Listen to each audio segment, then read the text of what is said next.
পড়ে শোনাচ্ছি অ্যালেক্স হ্যালির উপন্যাস শিকড়ের সন্ধানে। উপন্যাসটির আজ ৮ম পর্ব। বেল রাগ করে কুন্টার সাথে ১ মাস কথাই বলল না। সবজির ঝুড়িটা পর্যন্ত নিজেই বয়ে নিয়ে গিয়েছে। তারপর এক সোমবার সকালে ছুটতে ছুটতে বাগানে হাজির, ২ চোখ উত্তেজনায় বিস্ফারিত। উত্তরে বস্টন নামে একটা জায়গায় দারুণ যুদ্ধ হচ্ছে। সাগর পাড়ের লোকেরা কি একটা ট্যাক্স ধার্য করেছে বলে নাকি এই যুদ্ধ। মালিক লুথারকে গাড়ি জুততে বলেছেন, কোথাও যাবেন, খুব অস্থির হয়ে আছেন। খাবার সময় ফিডলারের ঘরের চারপাশে ভিড়। ফিডলার অনেক জায়গায় ঘুরেছে। বুড়ো মালিক কৃতদাসের মাঝে বয়োজ্যেষ্ঠ, সবাই তাদের কথা শুনতে উৎসুক। একজন জিজ্ঞেস করল, এ কবেকার ঘটনা? মালি বলল, উত্তরের খবর, আসতে কিছু সময় নিশ্চয়ই লেগেছে। ফিডলার যোগ দিল, বস্টন থেকে ঘোড়ায় চেপে আসতেও অন্তত 10 দিন সময় লাগে। সন্ধ্যা ঘনিয়ে আসার পর রোগীদের বাড়ি ঘুরে মালিকের গাড়ি ফিরে এলো। চালক লুথার টাটকা খবর দেবার জন্য দ্রুত কৃতদাস মহল্লায় চলে এলো। বস্টনের অধিবাসীদের সাথে রাজার সৈন্যদলের প্রচণ্ড যুদ্ধ হয়েছে। সৈন্যরা গুলি চালিয়েছে, একজন নিগ্রো মারা গিয়েছে, চারিদিকে হৈ হৈ পড়ে গিয়েছে। কিছুদিন ধরে উত্তেজনার আর সীমা নেই। কোনটা বুঝতে পারছিল না এত দূর দেশের একটা ঘটনা নিয়ে সাদা মানুষদের, এমনকি কালোদেরও এত উত্তেজনার কারণ কি। মালিক দূর দূর জায়গায় রোগী দেখতে যাচ্ছেন, কখনো বা অন্য সাদা মানুষের বাড়ি যাচ্ছেন। লুথার ফিরে এসে তার নিজস্ব খবর বা অন্য সহিসদের কাছে শোনা খবর সরবরাহ করছে। ফিডলার কুনটাকে বলল, সাদা মানুষদের চারপাশে এত নিগ্রো আছে যে তাদের কাছ থেকে কিছু গোপন রাখা সাদাদের পক্ষে অসম্ভব। খাবার টেবিলে যা কিছু আলোচনা হচ্ছে, যে কৃষ্ণাঙ্গী পরিচারিকা পরিবেশন করছে, সেই উৎকর্ণ হয়ে শুনছে। যেটুকু তারা বুঝতে পারছে না, কাছ থেকে ফিরে এসেই একটু শিক্ষিত নিগ্রোর কাছে সে কথাগুলোর পুনরুচ্চারণ করে তার অর্থ জেনে নিচ্ছে। মোটের উপর সব কথা না জানা অবধি তাদের শান্তি নেই। সারা গ্রীষ্ম ও শরৎকাল ধরে উত্তর অঞ্চলের খবর একটু একটু করে আসছিল। লুথার জানালো, সাগর পাড়ের লোকেরা ট্যাক্স বসিয়েছে, সেটাই সাদাদের রাগের একমাত্র কারণ নয়। অনেক জায়গাতে কালোরা সংখ্যায় সাদাদের ছাড়িয়ে গিয়েছে, এমনকি দ্বিগুণ হয়ে গিয়েছে। সাদাদের কাছে এক মহা দুশ্চিন্তার কারণ হয়ে দাঁড়িয়েছে। সাগর পাড়ে রাজা যদি নিগ্রোদের স্বাধীনতা দিয়ে নিজেদের দলে এনে সাদাদের বিরুদ্ধে যুদ্ধে লাগিয়ে দেয়, তবে মহা সর্বনাশের ব্যাপার ঘটবে। সাদারা এই ভয়েই অস্থির হয়ে আছে। কোনটা এরপর রাতের পর রাত বিনিদ্র শুয়ে ভেবেছে, স্বাধীনতা জিনিসটা কি? তার মানে নিশ্চয়ই তাদের মাথার ওপর কোনো মালিক থাকবে না। তারা নিজের খুশি মতো যা ইচ্ছা করবে, যেখানে খুশি যাবে। তাই কখনো হয়? স্বাধীনতা দেওয়ার জন্য কি আর সাদা লোকেরা এত দূর থেকে কৃতদাস ধরে এনেছে? বড়দিনের কিছু পরেই ওয়ালাস সাহেবের আত্মীয় স্বজনেরা বেড়াতে এলো। তাদের নিগ্রো ড্রাইভারেরা খেতে খেতে রান্নাঘরে বসে বেলের সাথে গল্প জুড়ে দিল। জর্জিয়াতে জর্জ নীল নামে এক নিগ্রোকে নাকি কালোদের ধর্মোপদেশ দেবার অনুমতি দেওয়া হয়েছে। আফ্রিকার লোকেদের জন্য নাকি সাভানাতে আলাদা করে একটি গির্জাও তৈরি হবে। আরও খবর, উত্তরাঞ্চলে যে গোলমাল চলছে তাই নিয়ে গণ্যমান্য শ্বেতাঙ্গরা ফিলাডেলফিয়াতে একটি সভা করেছে। বেল এসব জানত। বেলের আসলে সামান্য সামান্য পড়বার মতো বিদ্যা ছিল। মালিকের ভার্জিনিয়া গেজেট পত্রিকাটি বহু কষ্টে পড়ে সে ফিডলার ও বুড়ো মালিকে কিছু কিছু সংবাদ দিত।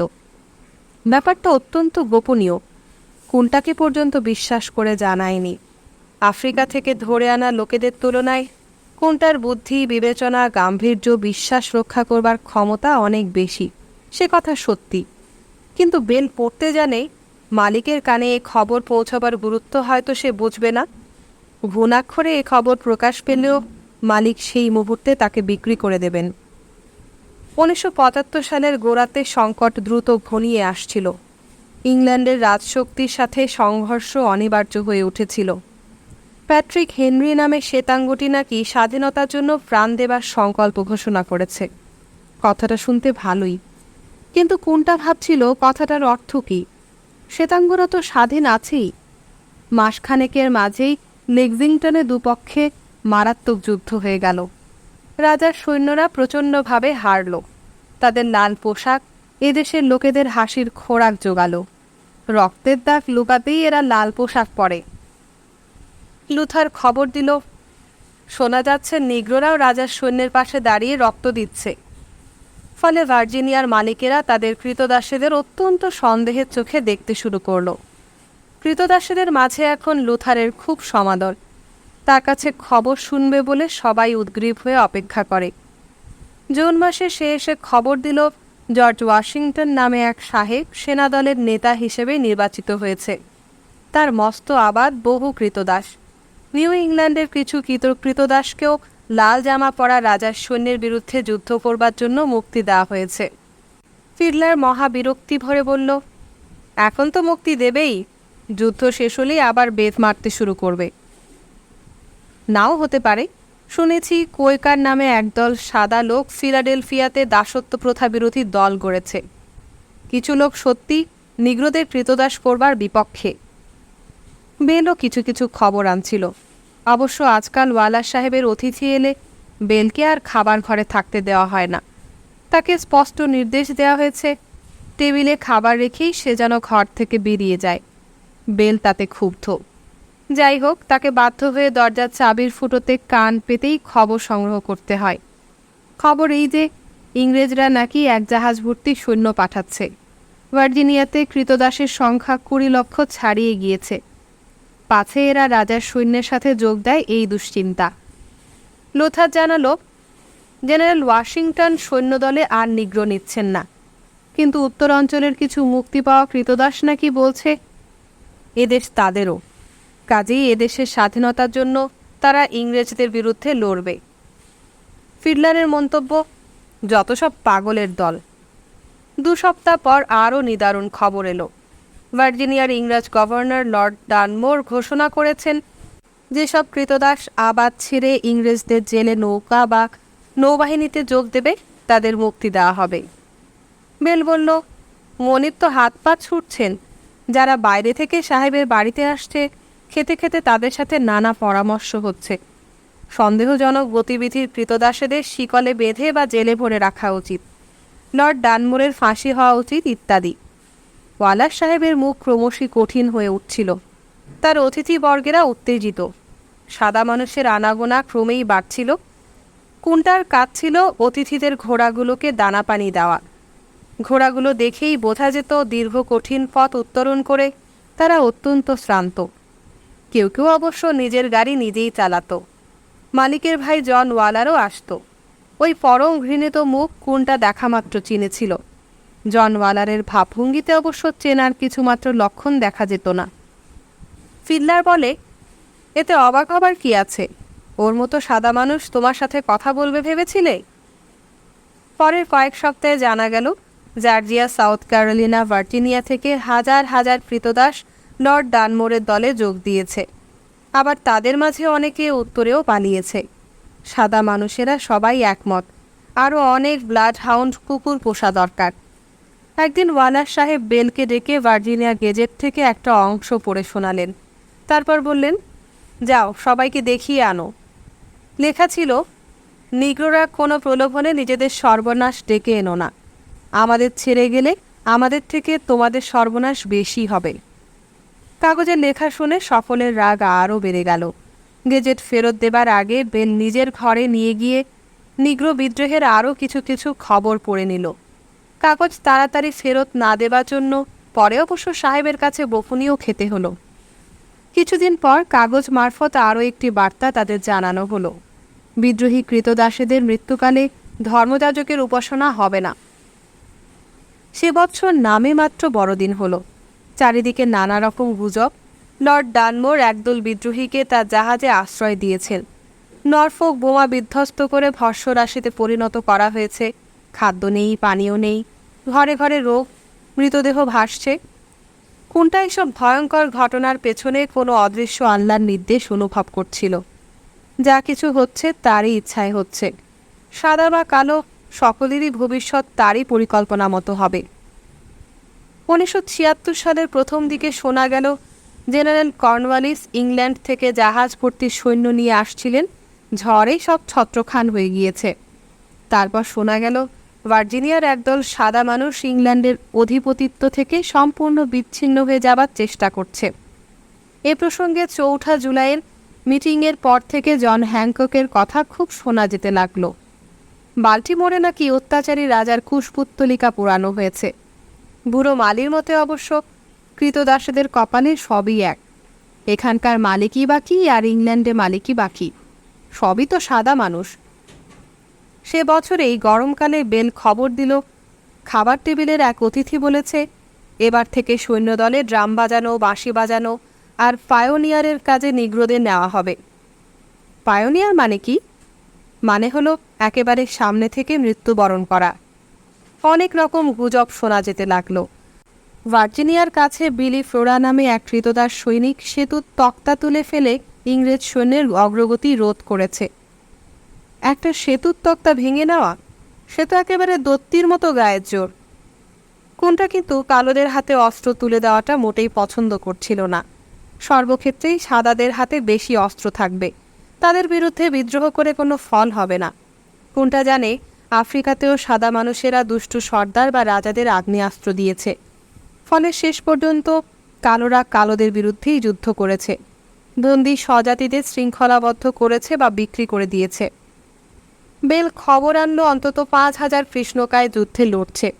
তাদের মাঝে কৃতদাস এবং স্বাধীনতা পাওয়া দুরকমই আছে। লুথার বলল কালোদের একটা পুরো বাহিনী আছে, তাতে কর্নেল থেকে নিচে পর্যন্ত সবাই কালো। কর্নেলের নাম মিডলটন।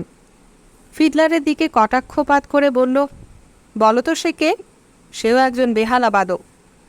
লুথার একটা নতুন গানের সুর ভাঁজতে লাগলো। ক্রমে অন্যেরাও তার সাথে যোগ দিল। কেউ বা তাল ঠুকতে লাগলো, আর ফিডলার যখন বেহালা বাজাতে শুরু করলো, অল্প বয়সীরা হাততালি দিয়ে নাচতে লাগলো। ১৭৮১ সালের অক্টোবরে খবর এলো ইংল্যান্ডের কর্নওয়ালিস হেরে গিয়েছে। যুদ্ধ শেষ, দেশ স্বাধীন। বেল বলল, কত বছর পর মালিকের মুখে হাসি দেখছি।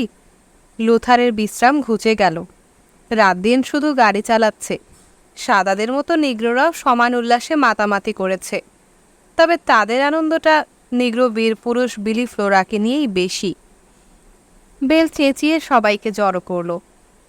মালিক বলেছেন ইউনাইটেড স্টেটসের প্রথম রাজধানী ফিলাডেলফিয়া। লুথার শীঘ্রই একটা অতি গুরুত্বপূর্ণ খবর নিয়ে এলো। জেফারসন সাহেব ইমানসিপেশন অ্যাক্ট করেছেন, ফলে আইনত মালিকদের কৃতদাসদের মুক্তি দেবার অধিকার থাকবে। অবশ্য মুক্তি দেওয়াটা বাধ্যতামূলক নয়, আর বাস্তব ক্ষেত্রে দেখা গেল কোনো মালিকই মুক্তি দিতে ইচ্ছুক নয়। যদিও কোয়েকার নামে একটি ছোট সংগঠন কৃতদাস প্রথার বিরোধী, কার্যত এই অ্যাক্টে কালোদের বিশেষ কিছুই সুবিধা হলো না। ১৭৮৩ সালের নভেম্বর সৈন্যদল ভেঙে দেওয়া হলো। আনুষ্ঠানিকভাবে ৭ বছরের লড়াই নামে এই যুদ্ধের সমাপ্তি ঘটল। বেল বলল, মালিক বলেছেন এইবার শান্তি। ফিডলার তিক্ত স্বরে বলল, শান্তি কিসের? যতদিন সাদা মানুষেরা আছে শান্তির আশা নেই। লোক খুন করবার চেয়ে প্রিয় কাজ তাদের আর কিছু নেই। দেখো, এবার নিগ্রোদের অবস্থা আরও খারাপ হবে। সে রাত্রে কোনটা প্রতি অমাবস্যার পর একটি একটি করে জমানো বহুবর্ণ উপল খণ্ডগুলি গুনতে বসল। ১২টি ১২টি করে এক এক ভাগে সাজিয়ে সে স্তম্ভিত হয়ে গেল। ১৭ ভাগ পাথর জমেছে। হায় আল্লাহ, জুফরেতে তার জীবনে যতকাল কেটেছে, এই কাফেরদের দেশেও ততকাল কেটে গিয়েছে।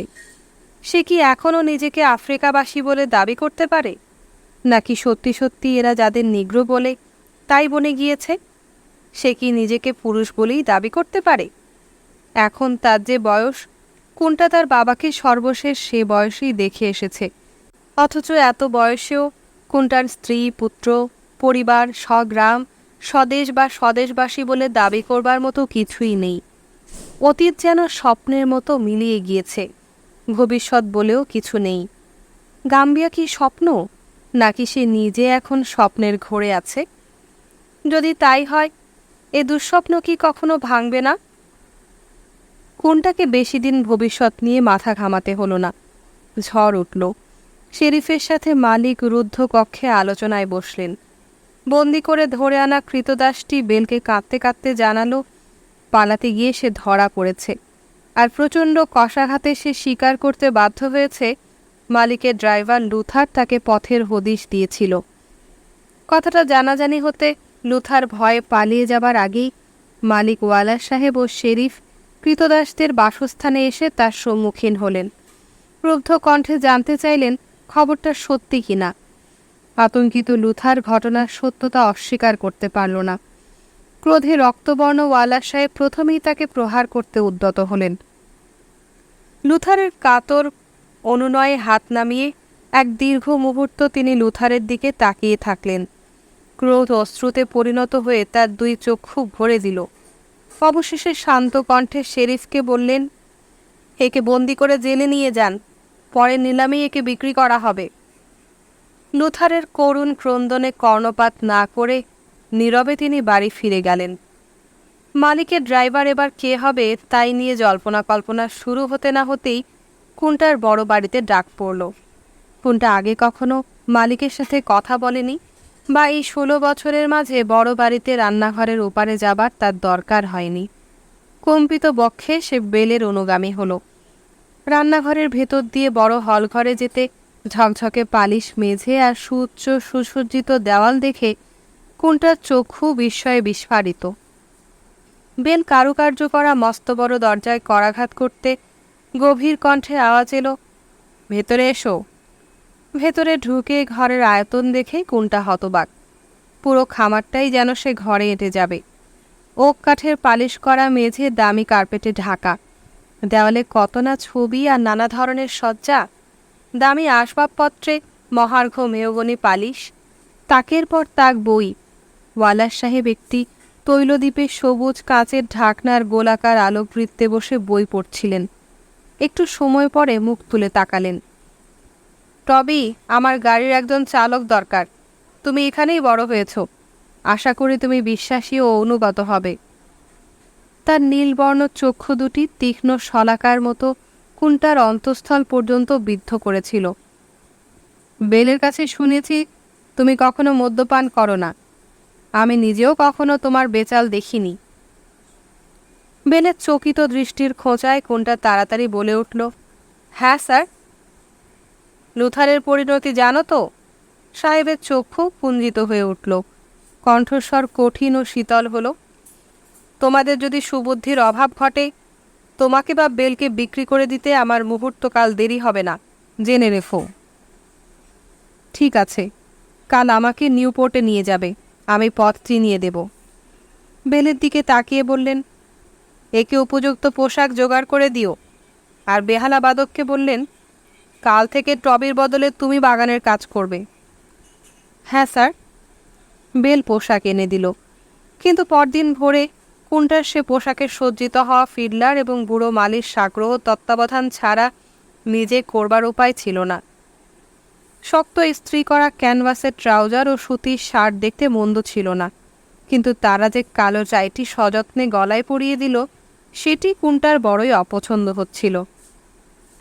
ফিডলার তীক্ষ্ণ সমালোচনার চোখে কুন্টাকে পর্যবেক্ষণ করছিল। তার দৃষ্টিতে আনন্দ ও ঈর্ষা দুই।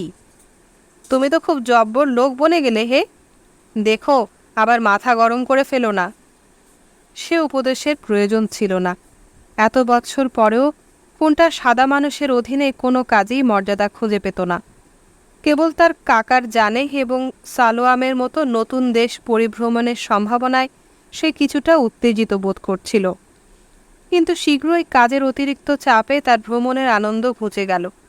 রোগীদের প্রয়োজনে ওয়ালার সাহেব দিবারাত্রি যে কোনো সময় কুন্টাকে ডেকে নিতেন। তারপর আবাদের সরু আঁকাবাঁকা পথ ধরে মারাত্মক বেগে মাইলের পর মাইল ছুটতে হতো। গর্ত, খানাখন্দ, বরফ গলা জলে পিচ্ছিল লাল মাটির কর্দমাক্ত রাস্তা কুন্টা সবই নিপুণ দক্ষতার সাথে পার করে দিত। একদিন প্রত্যুষে ওয়ালার সাহেবের ভাই জন ঊর্ধ্বশ্বাসে ঘোড়া চালিয়ে এসে হাজির। তার স্ত্রী নির্ধারিত সময়ে 2 মাস আগে প্রসব যন্ত্রণা উঠেছে। জন সাহেবের ঘোড়া ক্লান্তির শেষ সীমায় পৌঁছেছিল। কুন্টা ওয়ালার সাহেবের গাড়ি করেই দুজনকে কোনো ক্রমে ঠিক সময়ে পৌঁছে দিল। একটু পরেই নবজাতিকার কান্না শোনা গেল। 5 পাউন্ড ওজনের একটি কন্যা জন্মেছে। তার নাম রাখা হয়েছিল অ্যান। সেবার গ্রীষ্ম ও শরৎকালে কালোদের মাঝে প্রচণ্ড ম্যালেরিয়া প্রকোপ হয়। প্রচুর পরিমাণ কুইনাইন খাইয়ে কিছু লোকের জীবন রক্ষা করা গিয়েছিল। মৃতের সংখ্যা অগণ্য। কুন্টা ওয়ালার সাহেবকে নিয়ে দিবারাত্র গাড়ি চালিয়েছে।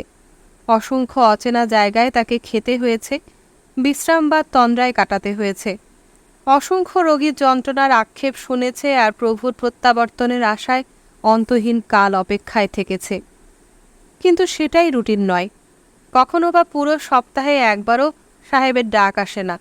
বন্ধু বান্ধব আত্মীয় স্বজনের সাথে দেখা করে ছুটির মেজাজে তার দিন কাটে।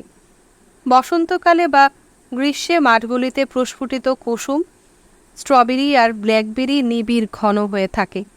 সবুজ সতেজ লতিয়ে ওঠা আঙুরলতায় বেড়াগুলো ছাওয়া। পীড়িতজনের ত্রাণে ঊর্ধ্বশ্বাসে ছুটবার তাড়া নেই।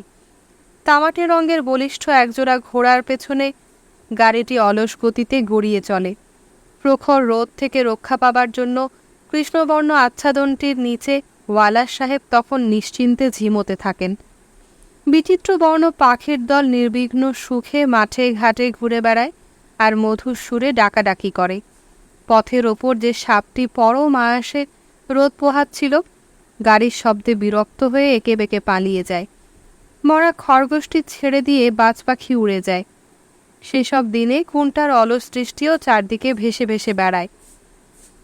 কিন্তু বিরাট ক্ষেতের মাঝে একটিমাত্র প্রাচীন ওক গাছের দৃশ্য তাকে মুহূর্তে সচেতন করে তুলত। তার বিচলিত মন কোনো সুদূর আফ্রিকায় চলে যেত। জুফরের কথা চকিতে মনে পড়ত। সেখানকার বয়স্ক গ্রাম্য প্রধানেরা বলতেন, যেখানেই একটি বাওবাব গাছ দেখবে জানবে সেখানে একদিন জনপূর্ণ বসতি ছিল। গাছটি ঘিরে গ্রাম গড়ে উঠেছিল। ওয়ালার সাহেবের মা বাবা এনফিল্ডে থাকতেন। তাদের বাড়ির পথে দুধারে বৃহৎ প্রাচীন গাছের সারি। বাড়ির সামনে প্রকাণ্ড প্রাঙ্গণটিতে একটি বিরাট পত্রবহুল ওয়ালনাট গাছের নিচে গাড়িটি দাঁড়াত। বাড়িটি ওয়ালার সাহেবের বাড়ি থেকে অনেক বড় আর সুসজ্জিত।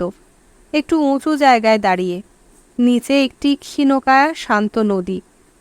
কোনটা যখন প্রথম সাহেবের গাড়ি চালাতে শুরু করে, অন্যান্য সাহেব বাড়ির রাঁধুনিরা তাচ্ছিল্য ভরে সহজে তার সাথে কথা বলতো না। কুন্টার তাতে কিছু এসে যেত না। সে খাবার পর নীরবে নিজের থালাটি পরিষ্কার করে রেখে যেত। তার গাম্ভীর্যই সকলকে আকৃষ্ট করে। কিছুদিনের মধ্যেই সবাই আগ বাড়িয়ে এসে তার সাথে আলাপ করে নিত। মাঝে মাঝে ওয়ালার সাহেব নিউ পোর্টে যেতেন। সেখানে তার বৃদ্ধ কাকা ও কাকিমা থাকতেন। সাহেবদের খাবার ঘরে পরিবেশন শেষ করে নিয়ে বাড়ির রাঁধুনি কুন্টাকে রান্নাঘরে খেতে দিত। একটা চাবি রিঙে একগুচ্ছ চাবি গর্বভরে ঝনঝনিয়ে দেখানোতে তার মহা আনন্দ ছিল। কুন্টা লক্ষ্য করেছে সব সাহেব বাড়িতেই পুরনো রাঁধুনিরা চাবির গোছা দেখিয়ে প্রতিপন্ন করতে চাইত সে মালিকের কত বিশ্বাসভাজন। একবার নিউপোর্টের রাঁধুনি নিজের ঠোঁটে আঙুল চেপে অতি সন্তর্পণে কুন্টাকে বাড়ির ভেতরের একটা ঘরে নিয়ে গিয়েছিল। মহা আড়ম্বরে কোমরে রাখা চাবির গোছা থেকে চাবি বার করে ঘর খোলা হলো। একটি দেওয়ালে গৃহকর্তার অস্ত্রশস্ত্র সাজানো ছিল। সেগুলো দেখে কুন্টার মুখে সম্ভ্রমের ভাব ফুটে উঠতে রাঁধুনি মহা খুশি। বাইরে বেরিয়ে এসে এনফিল্ডের প্রতিষ্ঠাতা কর্নেল জন ওয়ালারের সমাধিস্থল দেখালো। ওপরে গেলে দেখতে পাবে মস্ত মস্ত ছত্রিওয়ালা খাট, এত উঁচু যে সিঁড়ি দিয়ে উঠতে হয়। সেসব খাট, চিমনির ইট, বাড়ির বিম, দরজার কবজা সব নিগ্র কৃতদাসের তৈরি। পেছনের উঠোনে নিয়ে গিয়ে সে কুন্টাকে তাঁতঘর, কৃতদাসদের বাসস্থান, পুকুর এবং আর একটু দূরে কৃতদাসদের কবরস্থান দেখিয়েছিল। কুন্টা বিস্মিত হয়ে রাঁধুনির কাণ্ড কারখানা দেখছিল। মনে ভাবছিল, কি করে এরা পারে? এমন ভাব দেখাচ্ছে যেন এ সব কিছু সম্পত্তির মালিক রাঁধুনি। সে যে সেখানে কৃতদাসী মাত্র, সে খেয়ালই নেই। মালিক জন সাহেবের আবাদে এত ঘন ঘন যাচ্ছেন কেন বলো দেখি? পরস্পরের মাঝে এত টান তো আগে কখনো দেখিনি। বেল অবাক হয়ে কুন্টাকে জিজ্ঞেস করল। কুন্টা দীর্ঘ পথ পেরিয়ে সে ক্লান্ত কণ্ঠে বলল, ওদের ওই ছোট্ট মেয়েটির জন্য সাহেব পাগল। আহা, মিস অ্যানকে দেখে সাহেবের নিশ্চয়ই নিজের মরা মেয়েকে মনে পড়ে যায়। কুন্টার মনে অবশ্য এ সম্ভাবনার কথা কখনোই জাগেনি। সে তো কায়েদের হৃদয় বলে কোনো বস্তু আছে বলে সে ধারণাই করতে পারত না। এই নভেম্বরে মেয়েটি 1 বছরের হবে, তাই না? কুন্টা নির্বিকারভাবে কাঁধ ছাকালো। কুন্টার তাদের কি এসে যায়? এই 2 আবাদের মধ্যে গাড়ি চালাতে চালাতে সে শ্রান্ত। তবু ভালো, পরের সপ্তাহে মালিকের ভাই দাদার কাছে বেড়াতে আসবেন। কুন্টার কষ্ট করে সেখানে যেতে হবে না। বেল মহা উৎসাহে বলছিল, আজ সাহেব তার ভাইজিকে শূন্যে ছুড়ে দিয়ে লুফে নিচ্ছিলেন। দুজনের সে কি হাসি! কুন্টাও সব মোটেই লক্ষ্য করেনি। করবার ইচ্ছা কোনো কালে ছিলও না, হবেও না। বেল অদ্ভুত লোক। কি করে যে বেলেরও সব লক্ষ্য করতে ভালো লাগে সে বুঝে উঠতে পারে না। কিছুদিন পর গাড়ি চালাবার পথে মালিকের তীক্ষ্ণ স্বরে তার সম্বিত ফিরে এলো। একটা বাঁকের মুখে সে ভুল রাস্তা ধরেছিল। এইমাত্র যা সে দেখে এসেছে তাতে কুন্টার আর কাণ্ডজ্ঞান ছিল না। আগের রোগীটির বাড়িতে পেছনের উঠোনে এক বিরাট কায়া ঘন কৃষ্ণবর্ণ ওলফ জাতীয় এক দেখতে স্ত্রীলোক বসেছিল।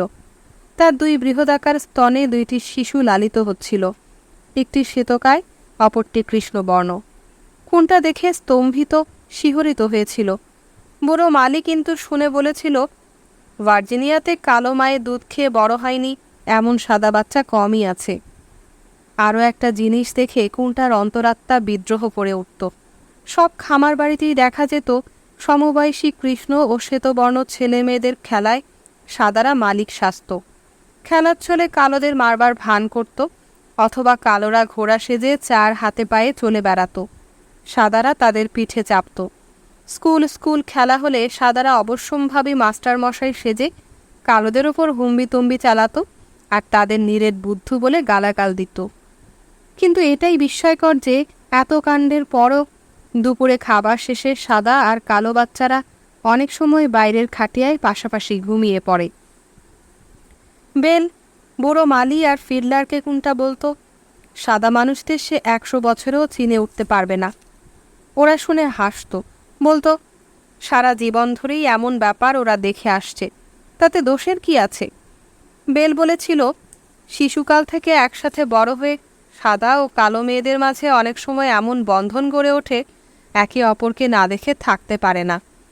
কালোটি কোনো কারণে অন্যত্ব বিক্রি হয়ে গেলে সাদাটির অসুস্থ হয়ে জীবন সংশয় পর্যন্ত হতে শোনা গিয়েছে। বুড়ো মালির গল্প, সাদা ছেলেরা অনেক সময় নিজেদের কালো কৃতদাস সঙ্গীদের কলেজে নিয়ে যায়।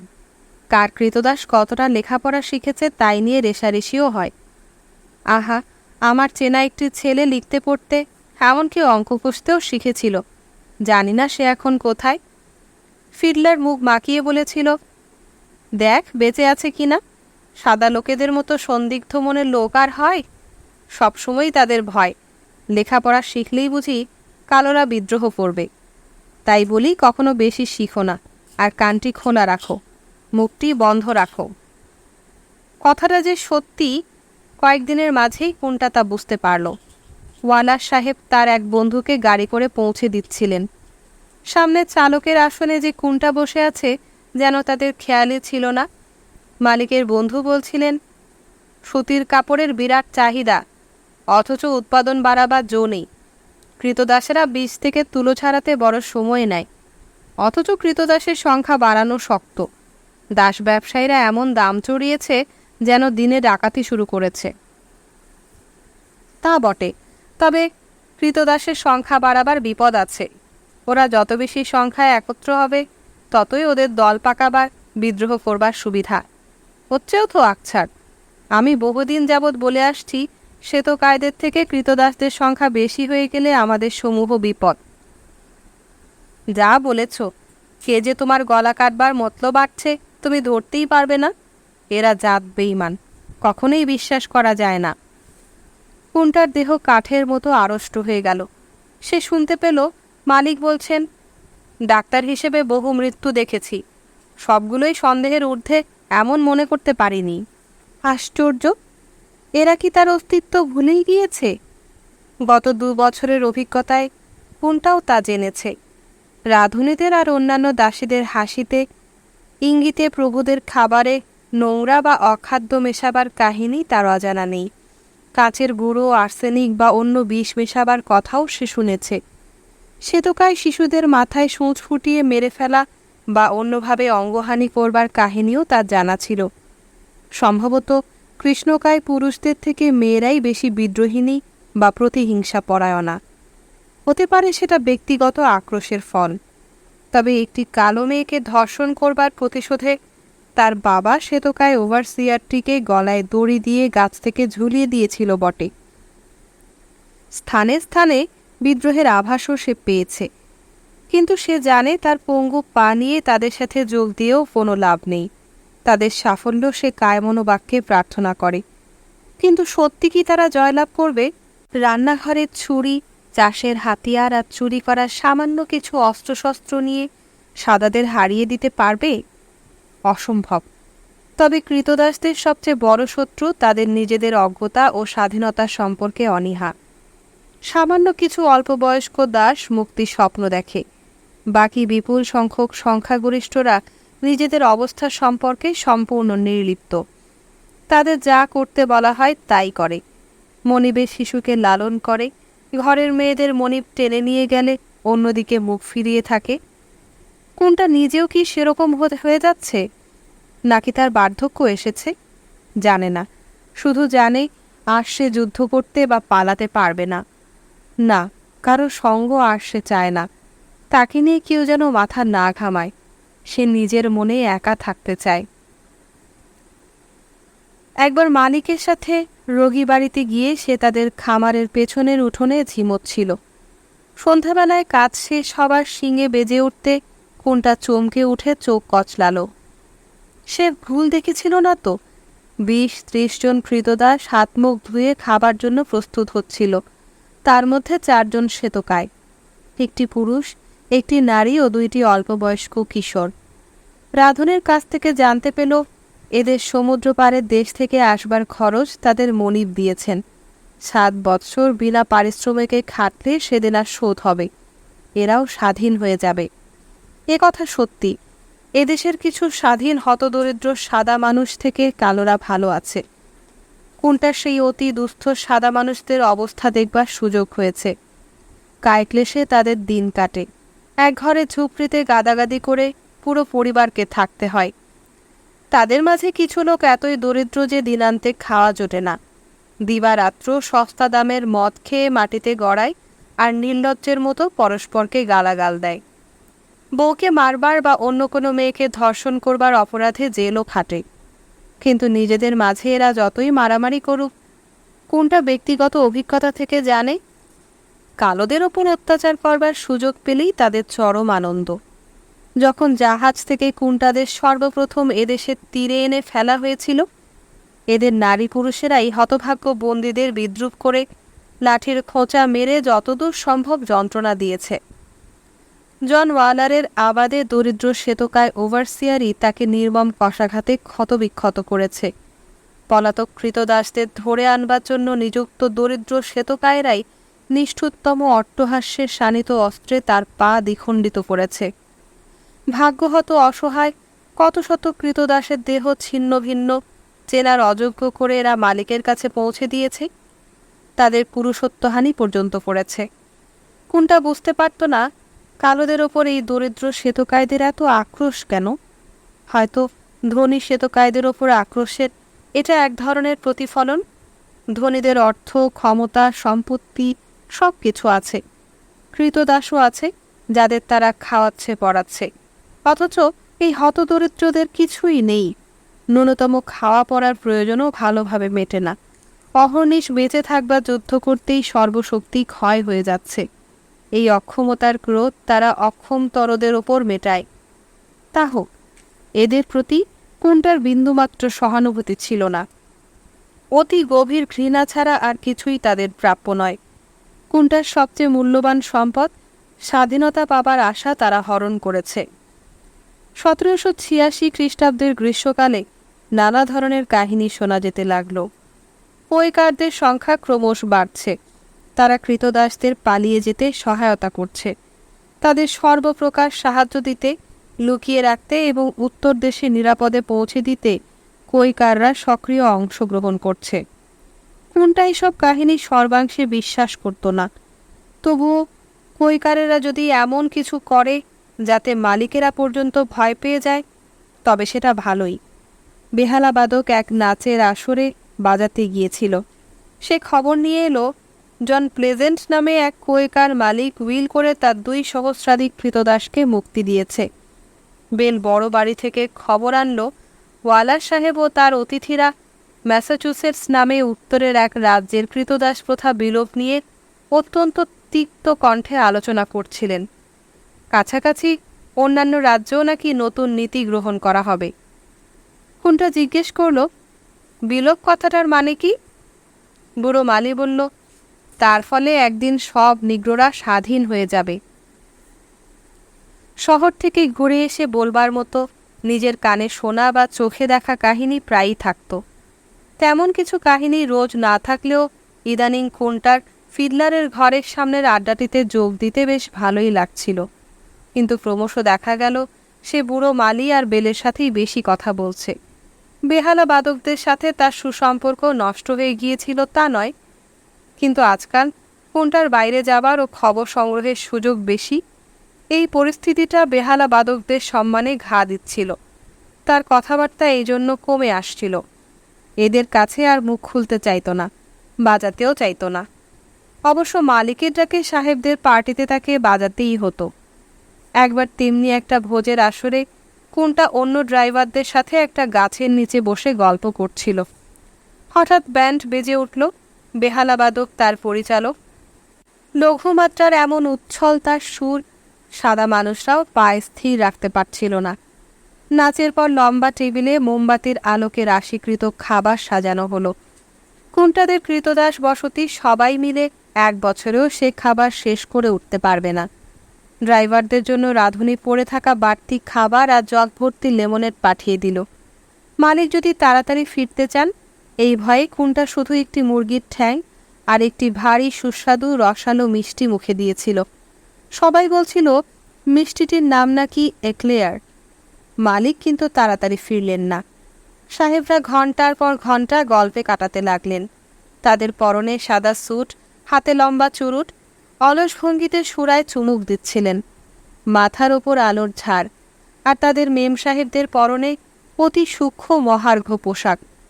তারা হাত পাখার হাওয়া খাচ্ছিলেন আর রুমাল ঘোরাচ্ছিলেন। এসব পার্টিতে এলে কোনটার মিশ্র প্রতিক্রিয়া হতো, বিস্ময়, সম্ভ্রম আর ক্রোধ, দেশ, ঘৃণা, একই সাথে আকর্ষণ ও বিকর্ষণ। সবচেয়ে বেশি তার হতো গভীর বিষাদ ও একাকিত্ববোধ। এ জেল কাটতে পুরো 1 সপ্তাহ কেটে যেত। এমন অভাবনীয় অপরিমেয় ধন সম্পদ কারো থাকতে পারে বিশ্বাস করা যায় না। এর দীর্ঘকাল পরে সে বুঝতে পেরেছিল সেই আপাত বিলাসের সব কিছুই মিথ্যা, অবাস্তব ও অলীক স্বপ্ন। শ্বেতকায়েরা অসম্ভবের ভিত্তিতে কল্পনার অট্টালিকা গড়ে নিজেদের ভোলাচ্ছিল। মন্দ থেকে কখনো ভালো সৃষ্টি হতে পারে না। যে দুর্ভাগাদের রক্ত ও পরিশ্রমে সে ঐশ্বর্যের সৃষ্টি, সে যে মায়েদের স্তন্যদুগ্ধে ওদের শিশুদের পুষ্টি, তাদের নিপীড়ন করে কখনো সত্যিকারের বৈভব সৃষ্ট হতে পারে না। এসব কথা তার বেল বা বুড়ো মালিকে বলতে ইচ্ছা করত, কিন্তু এদের বিজাতীয় ভাষায় এত কথা বুঝিয়ে বলবার মতো জ্ঞান তখনও তার হয়নি। তাছাড়া বহুদিন যাবৎ এরা এদেশে সাহেবদের মাঝে মানুষ হয়েছে, কোনটার মতো স্বাধীন জীবন কখনো যাপন করেনি। তার দৃষ্টিভঙ্গি এরা পাবে কোথায়? এত বছর পরেও এই নিঃসঙ্গতা নতুন করে তাকে পীড়িত করল। মাস 3 পরে এনফিল্ডে ওয়ালার সাহেবের বাবা মার বাড়িতে থ্যাঙ্কস গিভিংয়ের পার্টিতে কোনটা প্রথম তার সন্ধান পেয়েছিল। কাছেই কোথাও কোয়া কোয়া নামে ঢাকের মতো একরকম বাজনাতে কেউ হাতের তালুর পেছনের ও সামনের অংশ দিয়ে সজোরে আঘাত করছিল। সে বাজনার সতেজ ধ্বনি ও তালমাত্রাই আলাদা। হাঁটি আফ্রিকাবাসী ছাড়া ওরকম বাজাবার সাধ্য কারো হয় না। কোনটা মন্ত্রমুগ্ধের মতো স্থির হয়ে গেল। সাহেব ভেতরে ঢুকে গেলে ঘোড়ার রাশ আস্তাবলে ছেলেটির হাতে ছুঁড়ে দিয়ে তার 8খানা পা নিয়ে যত দ্রুত সম্ভব পেছনের উঠোনে ছুটল। আওয়াজ ক্রমশ জোরদার হচ্ছিল। ওয়ালার সাহেবরা কৃতদাসদের জন্য থ্যাঙ্কস গিভিং উপলক্ষে কিছু ফুর্তির সুযোগ করে দিয়েছিলেন। এক সারি আলোর নিচে কালোরা গোল হয়ে হাততালি দিয়ে নাচছিল। তার মাঝখান থেকে বাজনার শব্দ আসছিল। কোনটা সকলের ক্রুদ্ধ আপত্তি অগ্রাহ্য করে সবাইকে ঠেলে সরিয়ে ভেতরে ঢুকে গেল। শীর্ণ পক্ককেশ একটি নিকষ কালো লোক মাটিতে বসে কোয়া কোয়া বাজাচ্ছিল। এই আকস্মিক আলোড়নে লোকটি মুখ তুলে তাকালো, পরস্পরের দিকে দৃষ্টি নিবদ্ধ করে এক মুহূর্ত কাল। তারপরে এই লোকটি চারদিকের মন্তব্য অগ্রাহ্য করে লাফিয়ে উঠে কোনটাকে দৃঢ় আলিঙ্গনবদ্ধ করল।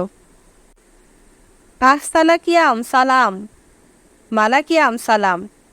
এমনভাবে কথাগুলো বেরিয়ে এলো যেন কেউ কোনো কালে দেশ ছাড়া হয়নি। কোনটা লোকটি দু কাঁধে হাত দিয়ে দূরে সরিয়ে ধরে ভালো করে তাকালো। আগে তো দেখিনি কখনো এখানে। অন্য আবাদ থেকে সদ্য বিক্রি হয়ে এসেছি। আমার মালিক তোমার মালিকের ছেলে, আমি তার গাড়ি চালাই। চারপাশের কালোদের নাচ বন্ধ হয়ে গিয়েছিল। বাজনার অভাবে তারা অধীর হয়ে উঠেছিল। আফ্রিকার চালচলনের এমন অবাধ প্রকাশও তাদের পছন্দ হচ্ছিল না। না, এদের চটানো উচিত হবে না। কে আবার মালিকের কাছে কি লাগাবে? কোনটা বলল, আবার দেখা হবে। সালাকিয়াম সালাম। কোয়া কোয়া বাদক মাটিতে বসে পড়ল। কোনটা একটু অপ্রতিভ হয়ে অতৃপ্ত নিরাশ মনে বেরিয়ে এলো। তারপরের কয়েক সপ্তাহ কোনটার দিবারাত্রির ভাবনা সেই কোয়া কোয়া বাদক। সে কোন গোষ্ঠীর লোক? মান্ডিনকা তো নয়। গাম্বিয়াতে বা বড় নৌকোয় যেসব গোষ্ঠীর লোক সে দেখেছে, সেসব জাতের নয়। পাকা চুল দেখে বোঝা যাচ্ছিল সে বয়সে অনেক বড়। কত বড়? অমরের মতো বয়স হবে। আচ্ছা, দেখা হওয়া মাত্র কি করে দুজনেই বুঝতে পারল তারা আল্লাহর বান্দা? লোকটি যেমন অনায়াসে এই বিজাতীয়দের ভাষা ও ইসলামের ভাষা বলছিল, তাতে বেশ বোঝা যাচ্ছিল বহু বর্ষা সে দেশে কাটিয়েছে। তাহলে এনফিল্ডে আসবার আগে সে কোথায় ছিল? এই 3 বছর গাড়ি চালাতে চালাতে অনেক আফ্রিকাবাসীকেই সে দেখেছে। তার মাঝে মান্ডিনকার গোষ্ঠীর লোকও ছিল। দাস নিলামের বাজারের পাশ দিয়ে কখনো সখনো তাকে গাড়ি চালাতে হয়েছে। কিন্তু 6 মাস আগেকার ঘটনাটির পর পারতপক্ষে সে ও পথ মারাত না। শৃঙ্খলাবদ্ধ একটি জোলা উপজাতির অল্পবয়স্ক মেয়ে করুণ আর্তনাদ করছিল। কোনটা তাকিয়ে দেখেছে মেয়েটি আতঙ্কিত বিস্ফারিত নয়নে তার মুখ চেয়েই কাতর আবেদন জানাচ্ছে। মুখে যন্ত্রণার চিৎকার, লজ্জায় অসহায় তিক্ত বেদনায় কোনটা তীব্র কষাঘাতে ঘোড়া ছুটিয়েছে। ভয় হয়েছিল ঝাঁকুনি খেয়ে সাহেব না জানি বকুনি লাগান, কিন্তু তিনি কিছু বলেননি। আরও একদিন সাহেবের সাথে বাইরে গিয়ে আফ্রিকা থেকে সদ্য আগত এক কৃতদাসের দেখা হয়েছিল, কিন্তু ভিন্ন উপজাতির বলে কেউ কারো ভাষা জানত না। সে লোকটি তখনও সাদা মানুষের ভাষা শিখে ওঠেনি। এটা খুবই বিস্ময়ের ব্যাপার যে এই সাদা মানুষের দেশে 20 বৎসর পর তার নিজের কথা প্রাণ খুলে বলার মতো একজন লোক জুটল। 1788 খ্রিস্টাব্দে বসন্তকাল এসে গেল। সাহেবের আর এনফিল্ডে নিজের বাবা মার কাছে যাবার সময়ই হলো না। একবার ভেবেছিল সাহেবের কাছ থেকে অনুমতিপত্র নিয়ে নিজেই সেখানে ঘুরে আসবে, কিন্তু কিসের থেকে কি কথা উঠবে 7-5 ভেবে তার যাওয়া হয়নি। নিজের মনের অশান্তিতে মেজাজ ঠিক রাখতে পারছিল না। বেলের ওপর কথায় কথায় বিরক্ত হয়ে উঠছিল। তার একটা কারণ এই যে বেলকে সে মন খুলে সব কথা বলতে পারছিল না। বেল এদেশেই জন্মাবার ফলে সে আফ্রিকাবাসীদের নামই শুনতে চাইত না। কোনটার মনের অবস্থা বুড়ো মালি বা ফিডলারের পক্ষেও বুঝে ওঠা সম্ভব ছিল না। অবশেষে এক রবিবার দুপুরে খাওয়া দাওয়ার পর সাহেবের এনফিল্ডে যাবার মর্জি হলো। কোনটার সেখানে যাবার উৎসাহ দেখে বেল বিস্ময়ে হতবাক। এনফিল্ডের রাঁধুনি লিজা কোনটাকে দেখে মহা খুশি। কোনটা সম্পর্কে তার একটু দুর্বলতা ছিল। হাতে 2খানা স্যান্ডউইচ ধরিয়ে দিয়ে তার সাথে বসে একটু গল্পগুজব করবার বাসনা হলো। কোনটা পালাতে পারলে বাঁচে। অবশেষে কোনো ক্রমে তাকে এড়িয়ে বাঞ্ছিত কুটিরটির দুয়ারে এসে ঘা দিল। কে? সেই বহু আকাঙ্ক্ষিত কণ্ঠস্বর। আসসালাকিয়াম সালাম। দ্রুত দরজা খুলে গেল। আফ্রিকাবাসীরা নিজেদের মনের আগ্রহ সহজে ব্যক্ত করে না। কারোরই ব্যবহারে অধীরতা প্রকাশ পেল না। বয়স্ক লোকটি কোনটাকে ঘরের একমাত্র চেয়ারটি এগিয়ে দিল। কোনটা তাদের দেশের মতো মাটিতে উবু হয়ে বসাই পছন্দ করে দেখে লোকটির কণ্ঠে সন্তোষসূচক আওয়াজ হলো। টেবিলে মোমবাতি জ্বালিয়ে দিয়ে সেও একই ভঙ্গিতে মাটিতে বসে পড়ল। আমি ঘানা থেকে এসেছি, আকান গোষ্ঠীর লোক। সাদা মানুষেরা আমার নাম দিয়েছে পম্পে। আমার সত্যিকারের নাম বটেং বেদিয়াকো। এদেশে বহুদিন আছি। তোমার পরিচয় বলো। কোনটা তারই মতো সংক্ষিপ্ত স্পষ্ট ভাষায় নিজের পরিচয় দেবার চেষ্টা করল। গাম্বিয়ার কথা, জুফরের কথা, মান্ডিনকা গোষ্ঠী ও তার নিজের পরিবারের কথা জানালো। তার বন্দিত্বের ইতিহাস, পলায়নের চেষ্টা, অঙ্গহানি, মালির কাজ ও পরে গাড়ি চালাবার কাজ সবই একে একে বলল। ঘানাবাসী গভীর মনোযোগের সাথে সব শুনল। খানিকক্ষণ নীরবে থেকে বলল, আমরা সবাই অশেষ যন্ত্রণা ভোগ করছি। এ দুঃখের দহন থেকে হয়তোবা আমাদের কিছু শিখবারও আছে। একটু থেমে জিজ্ঞেস করল, তোমার বয়স কত? 37 বর্ষা। আমার 66। তোমার জন্মের আগে থেকে আমি এদেশে আছি। এতদিনে যে জ্ঞান লাভ হয়েছে, প্রথম থেকে তার থাকলে অনেক উপকার হতো। যাই হোক, তোমার এখনো বয়স কম, শিখবার বয়স আছে। আমাদের দেশে বাচ্চারা তাদের ঠাকুরমার কাছ থেকে গল্প শোনে। আমিও তোমাকে বড় হওয়া সম্বন্ধে একটি উপাখ্যান শোনাচ্ছি। আমাদের আকান উপজাতির গোষ্ঠী প্রধান একটি হাতির দাঁতের সিংহাসনে বসতেন। একজন সর্বক্ষণ তার মাথায় ছাতা ধরে থাকত, আর একজন লোক থাকত যার মাধ্যমে গোষ্ঠী প্রধান অন্যদের সাথে কথা বলতেন। তিনি কাউকে কিছু বলতে চাইলে অথবা অন্য কেউ তার সাথে কথা বলতে চাইলে সেই লোকের মাধ্যমে বলতে হতো। গোষ্ঠী প্রধানের পায়ের কাছে একটি ছেলে বসে থাকত। ছেলেটি প্রধানের আত্মার প্রতীক। সে তার বার্তা অপরের কাছে পৌঁছে দিত। বার্তা বহনকালে তার সাথে একটি মোটা পাতের তলোয়ার থাকত। এই তলোয়ার দেখেই লোকে তার পরিচয় পেত। আমি ছিলাম সেই বার্তাবহ। সেই কাজেই আমি সাদা মানুষের হাতে ধরা পড়েছিলাম। গোষ্ঠী প্রধানের ছাতার ওপর আঁকা থাকত একটি হাত। সে হাতে একটি ডিম ধরে রাখা। ক্ষমতা অমনি করে ভারসাম্য রক্ষা করে ধারণ করতে হয়। ছবিতে আঁকা প্রতীকের বক্তব্য তাই। আর যে লোকটির মাধ্যমে প্রধান কথা বলতেন, তার হাতে থাকত একটি দণ্ড। তাতে একটি কচ্ছপ খোদাই করা। কচ্ছপ হলো ধৈর্যের প্রতীক। কচ্ছপের গায়ে খোদাই করা একটি মৌমাছি।